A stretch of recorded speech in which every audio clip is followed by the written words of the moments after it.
去年底台北地检署检察官市民区等5个人，甲大同前董事长吴乃仁等的人接帮，引起质疑。专案经过北检行政调查，发现开卖6万块接帮，而且是做人力资源的业者出钱。认定洗钱的检察官知影吴乃仁会来安尼受人款待，有违实的情形。这5个检察官拢送到检察官评鉴委员会进行个案评鉴。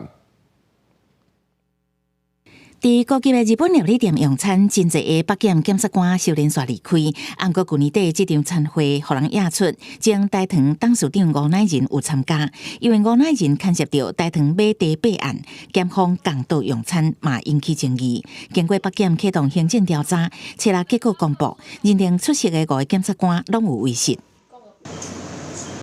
检方食的这顿饭餐费我买6万，拢是主人人力中介业者付的。由于请检察官市民区找吴乃仁参加，另外4个检察官是市民区以同事食饭的名义邀请来参加。北检认为，准讲食饭无牵涉到个案拜托还是工程，嘛无职务利害关系，不过已经损害检察官公正清廉的形象，全部送检察官评鉴委员会做个案的评鉴。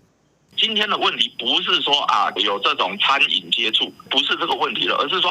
这样的一个事情爆发了以后，对我们社会上的一般民众，会对检察官的那种公正廉洁的形象，是不是会产生打折扣，产生质疑？调查报告指出，市民区对吴乃仁出席应该知影，故意超过正常社交礼数标准接受高级餐宴。案件互人压康了后，虽然有付清楚餐费，不过伊约人加身份职务明显无适合的餐会活动，会影响司法尊严。受邀请出席的其他4个检察官，准讲事先拢唔知影，不过随便互人请，嘛无随离开，行为共款无准则，失去精神。在讲检察官伦理，是因为他有职权，他要很小心。外观让人觉得他可能是不公正的，可能会有交易，会有不当的一个交换，这样的情况都是